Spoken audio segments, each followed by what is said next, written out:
ಕೋವಿಡ್ಡೋ ಇನ್ಯಾವುದೋ ವಿಡ್ಡು ಇನ್ನೊಂದು ಸತಿ ಬರಲ್ಲ ಅಂತ ಗ್ಯಾರಂಟಿ ಏನು?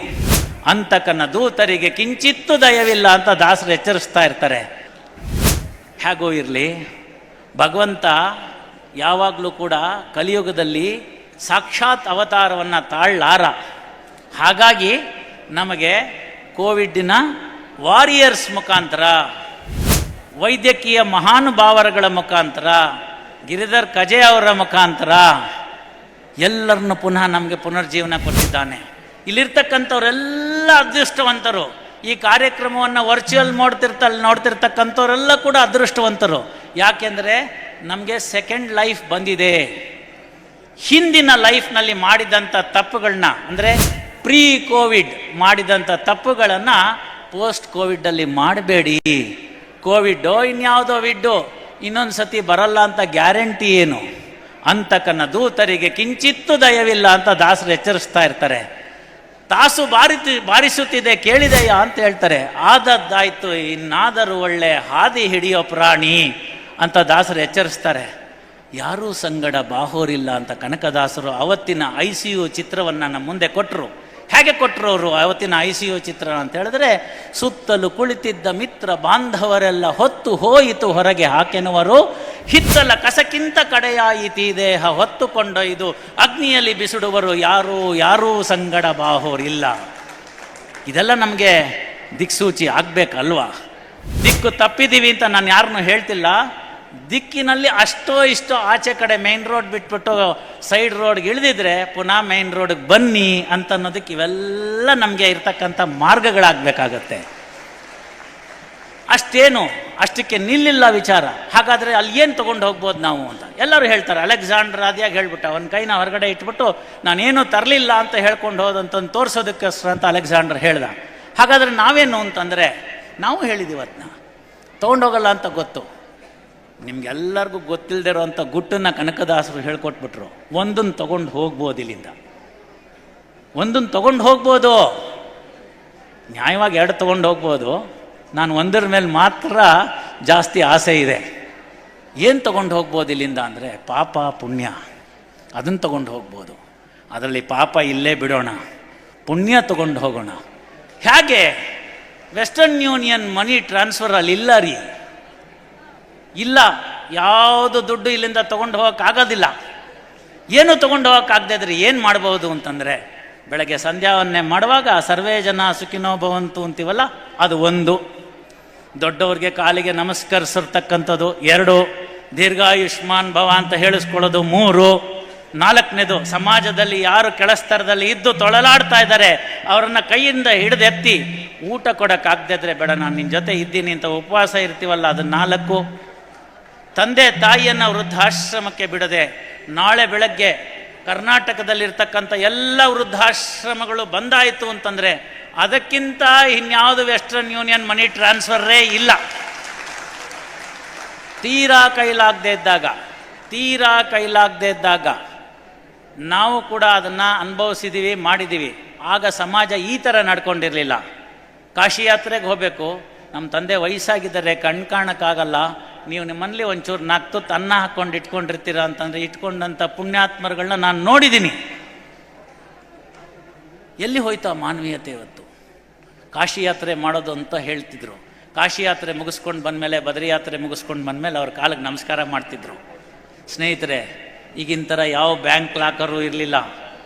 ಅಷ್ಟೋ ಇಷ್ಟೋ ತಾನೇ ಕೊಟ್ಟಿದ್ದಂಥ ವರೋಪಚಾರದಲ್ಲಿ ಬಂದಿರತಕ್ಕಂಥ ಬೆಳ್ಳಿ ಬಂಗಾರ, ದೇವ್ರ ಮನೆ, ಸಾಲಿಗ್ರಾಮ, ವಿಗ್ರಹಗಳು ತಲೆತಲಾಂತರದಿಂದ ಬಂದಿರತಕ್ಕಂಥದ್ದು, ಇಂಥದನ್ನು ಪಕ್ಕದ ಮನೇಲಿ ಇಟ್ಟು ಹೋಗಿರ್ತಿದ್ರು. ನಾ ತಮಾಷೆಗೆ ಹೇಳ್ತಿರ್ತಿದ್ದೆ, ನಮ್ಮಲ್ಲಿ ಒಂದು ಬೇಲ್ಮೆಂಟ್ ಅಂತ ಬರುತ್ತೆ ಯಾವುದರಲ್ಲಿ, ಕಾನೂನಿನ ವಿಚಾರದಲ್ಲಿ. ಅದನ್ನು ಬೇಲ್ಮೆಂಟ್ ಅಂತಂದರೆ ಇಸ್ಕೊಂಡು ವಾಪಸ್ಸು ಭದ್ರತೆಯಿಂದ ಕೊಡ್ತಕ್ಕಂಥದ್ದು ಅಂತ. ಕಾಶಿ ಯಾತ್ರೆ ಬದ್ರಿ ಯಾತ್ರೆ ಮಾಡಿ ವಾಪಸ್ ಬಂದಾಗ ಅದನ್ನು ಅದೇ ರೀತಿಯಲ್ಲಿ ಸ್ವಚ್ಛವಾಗಿ ಮರಳಿಸಿ ಕೊಡೋದಿತ್ತಲ್ಲ, ಅದು ಇನ್ನೊಂದು ಪುಣ್ಯ ಅಲ್ಲಿ ಬರ್ತಕ್ಕಂಥದ್ದು. ಇವತ್ತು ನಾವು ಯಾವ ಮಟ್ಟಕ್ಕೆ ಬಂದಿದ್ದೀವಿ ಅಂತ ಹೇಳಿದ್ರೆ, ಪಕ್ಕದ ಮನೇಲಿ ಬೀಗ ಹಾಕಿದ್ದಾರೆ, ನಮಗೆ ಗೊತ್ತಾಗಿದೆ ಅವ್ರ ಮನೇಲಿ ಬರ್ಗ್ಲರ್ಸ್ ಅಲಾರಂ ಇಟ್ಟಿದ್ದಾರೆ, ಹೊಡ್ಕೊಂಡಿದೆ, ನಾವು ಅವ್ರಿಗೆ ತಿಳಿಸೋ ಪ್ರಯತ್ನ ಮಾಡ್ತಿಲ್ಲ. ಸಿಮೆಂಟಿನ ಗೋಡೆ ಅಲ್ಲ ಅದು, ಇಟ್ಟಿಗೆಯ ಗೋಡೆ ಅಲ್ಲ ಅದು, ನಾವಾಗೇ ನಿರ್ಮಿಸಿಕೊಂಡಂಥ ವರ್ಚುವಲ್ ಗೋಡೆ. ಇರೋದು 3.5 ಲಕ್ಷ ಜನ, 2.5 ಲಕ್ಷ ಜನ. ಇಡೀ ಭಾರತದಾದ್ಯಂತ ನಾವು 3.5% ಇರ್ತಕ್ಕಂಥವ್ರು.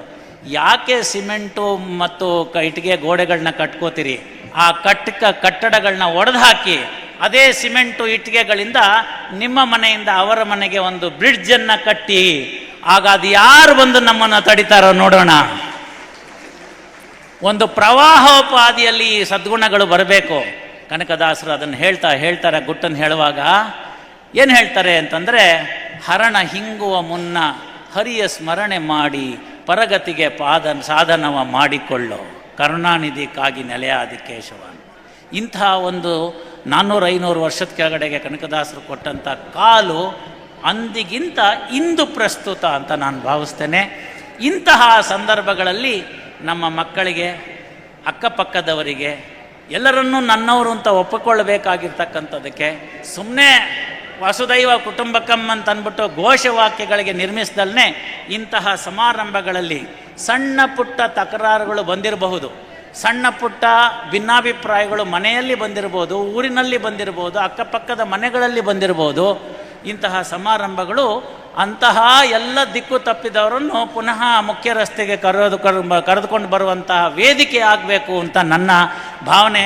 ಆ ಆಶೋತ್ತರವನ್ನು ತಾವೆಲ್ಲರೂ ಕೂಡ ಈಡೇರಿಸ್ಕೊಡ್ತೀರಿ.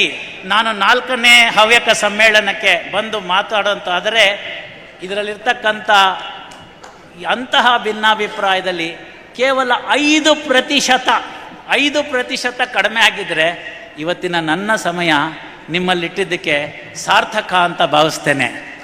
ಇನ್ನು ನ್ಯಾಯಾಂಗ ಕ್ಷೇತ್ರಕ್ಕೆ ಬರುವಾಗ ಈ ಥರ ವಿಚಾರಗಳನ್ನೆಲ್ಲನೂ ನಾವು ತಿಳ್ಕೊಂಡ್ವಿ. ಹಲವಾರು ಸಾಧಕರನ್ನ ನೀವು ನೋಡಿದ್ರಿ, ಹಲವಾರು ಸಾಧಕರ ಬಗ್ಗೆ ನೀವು ಕೇಳಿದ್ರಿ. ನನಗೆ ತಿಳಿದ ಮಟ್ಟಿಗೆ ಕೆಲವು ಸಾಧಕರನ್ನ ಇಲ್ಲಿ ನಾನು ನೆನೆಸ್ಕೊಳ್ದೇ ಇದ್ದರೆ ತಪ್ಪಾಗುತ್ತೆ. ಯಾಕೆ ಅಂತಂದರೆ ಅವರು ಹವ್ಯಕರಾಗಿದ್ದರು ಅಂತ.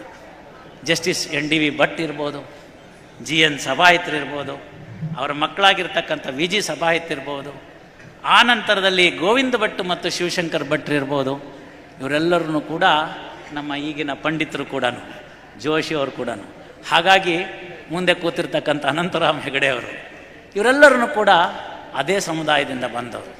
ಸಮುದಾಯದ ಕೆಲಸ ಅಂತಂದರೆ ಯಾವತ್ತೂ ನಾವು ಹಿಂದೆ ಸರಿಯೋದಿಲ್ಲ ಅಂತ ಹೇಳ್ತಕ್ಕಂಥವ್ರು. ಹಾಗಿರ್ತಕ್ಕಂಥ ಸಂದರ್ಭದಲ್ಲಿ ಅವರನ್ನು ಕೂಡ ಈ ಸಂದರ್ಭದಲ್ಲಿ ನಾನು ನೆನೆಸ್ಕೊಳ್ಬೇಕಾದ ನನ್ನ ಕರ್ತವ್ಯ ಆಗುತ್ತೆ. ಗೋವಿಂದ ಭಟ್ ಅವರು ಲಾ ಸೆಕ್ರೆಟರಿಗಳಾಗಿದ್ದರು. ಅವರು ಆಗ ಹಾಕಿಕೊಟ್ಟಂಥ ಕೆಲವು ಫಾರ್ಮೆಟ್ಸ್ ಏನಿದೆ ಇವತ್ತಿಗೂ ಕೂಡ, ಇಂದಿನಿಗೂ ಕೂಡ ಲಾ ಸೆಕ್ರೆಟ್ರಿಯೇಟ್ನಲ್ಲಿ ಅದನ್ನು ಮಾಡಲ್ ಅಂತ ಇಟ್ಕೋತಾರೆ. ಎಲ್ಲಿ ಇದ್ದಂಥ ಗೋವಿಂದ ಭಟ್ರು ಎಲ್ಲಿಗೆ ತಲುಪಿದ್ರು ಅನ್ನೋದನ್ನು ನಾವು ನೋಡ್ತಾ ಇರ್ತೇವೆ. ಮುಂದೆ ದೇವರ ಕೆಲಸ, ಒಂದು ನಾಡು ನೋಡಿ ಕಟ್ಟುವ ಕೆಲಸ, ಇಂಥದ್ದೆಲ್ಲ ಬಂದಾಗ ಕೂಡ ಹವ್ಯಕರು ಹಿಂದೆ ಬಿದ್ದಿಲ್ಲ. ತಮ್ಮ ತಮ್ಮ ಕ್ಷೇತ್ರಗಳು ಅಂತ ಹೇಳಿದೆ. ಹಾಗೆ ಹೇಳಿದಂಥ ಸಂದರ್ಭದಲ್ಲಿ ರಾಮ ಜನ್ಮಭೂಮಿ ಪ್ರಕರಣ ನಡೆಸುವಾಗ ಆಗಿನ ಸರ್ಕಾರದಲ್ಲಿ ಇದ್ದಂಥ KN ಭಟ್ ಇರ್ಬೋದು, KM ನಟರಾಜ್ ಅವರು ಇರ್ಬೋದು, ಇವರೆಲ್ಲ ಕೂಡ ತಮ್ಮ ಸಹಯೋಗವನ್ನು ಕೊಟ್ಟಿದ್ದಾರೆ ಅಂತ ಈ ಸಂದರ್ಭದಲ್ಲಿ ನಾನು ಅತ್ಯಂತ ವಿನಯಪೂರ್ವಕವಾಗಿ ನೆನಪಿಸಿಕೊಳ್ಳಲು ಇಚ್ಛಿಸ್ತೇನೆ. ಆಯೋಜಕರು ನನಗೇನು ಸಮಯದ ಮಿತಿ ಹಾಕಿಲ್ಲ, ಆದರೆ ಸಂಯಮ, ಎಲ್ಲರ ಸಮಯ ಮುಖ್ಯ. ಈಗಾಗಲೇ ನಾವು ಸಾಕಷ್ಟು ಸಮಯವನ್ನು ಕಳೆದಿದ್ದೇವೆ. ನನ್ನ ಈ 4 ನುಡಿಗಳು ತಮಗೆ ಹೇಗೆ ಒಪ್ಪುತ್ತೋ ಗೊತ್ತಿಲ್ಲ. ಅದಕ್ಕೂ ಕೂಡ ನಮ್ಮ ಶಾಸ್ತ್ರದಲ್ಲೇ ಹೇಳಿಬಿಟ್ಟಿದ್ದಾರೆ, ಯದ್ರೋಚತೆ ತದ್ಗ್ರಾಹ್ಯಂ ಎನ್ನ ರೋಚತೆ ತತ್ಯಾಜ್ಯಂ ಸುಖೇನ ಭೋಕ್ತವ್ಯಂ ಅಂತ. ಅಂದರೆ ನಾನು ಹೇಳಿದ್ರಲ್ಲಿ ತಮ್ಮಗಳ ಮನಗಳಿಗೆ ಯಾವುದು ಒಪ್ಪಿಕೊಳ್ಳಲು ಮನಸ್ಸಿಗೆ ಇಚ್ಛೆಗೆ ಬಂತೋ ಅಂಥದ್ದನ್ನು ಒಪ್ಪಿಕೊಂಡಿದ್ದನ್ನು ಅಪ್ಪಿಕೊಳ್ಳಿ. ಯಾವುದು ನಿಮ್ಮ ಮನಸ್ಸಿಗೆ ಇಚ್ಛೆಗೆ ಬರಲಿಲ್ವೋ ಅದನ್ನು ಸಂಪೂರ್ಣವಾಗಿ ತ್ಯಜಿಸತಕ್ಕಂಥ ಸ್ವಾತಂತ್ರ್ಯ ತಮಗೆ ಇದೆ ಅಂತ ಹೇಳಿ, ಯಾವುದನ್ನು ಒಪ್ಪಿಕೊಂಡಿದ್ದೀರೋ, ಯಾವುದನ್ನು ಅಪ್ಪಿಕೊಂಡಿದ್ದೀರೋ ಅದನ್ನು ಸುಖೇನ ಭೋಕ್ತವ್ಯಂ ಅಂತ ಅನುದಿನ ಅನುಕ್ಷಣ ಬರೆದಿಟ್ಕೊಂಡು ಮನೆಗಳಲ್ಲಿ ಪಾಲನೆ ಮಾಡ್ತೀರಾ ಅನ್ನೋ ಭರವಸೆಯೊಂದಿಗೆ, ನಾನು ಕೂಡ ಸಣ್ಣ ಪ್ರಮಾಣದ ಸ್ವಾರ್ಥಿ. ಈ ಕೆಲವು ಕೆಲವು ಗಂಟೆಗಳು ನಿಮ್ಮ ಈ ಸ್ಥಳದಲ್ಲಿ ನಾನು ಕಳೆದಿದ್ದು ನನ್ನ ಜೀವನದಲ್ಲಿ ಮರಳಿ ಬರೋದಿಲ್ಲ. ಅದನ್ನು ನಾನು ಪ್ರೀಮಿಯಂ ಅಂತ ಕಟ್ಟಿದ್ದೇನೆ. ಆ ಪ್ರೀಮಿಯಂ ಅಂತ ಕಟ್ಟಿದ ಮೇಲೆ ನನಗೆ ಡಿವಿಡೆಂಡ್ ಬರಬೇಕಲ್ವ? ಆ ಡಿವಿಡೆಂಡು 4ನೇ ಹವ್ಯಕ ವಿಶ್ವ ಸಮ್ಮೇಳನದಲ್ಲಿ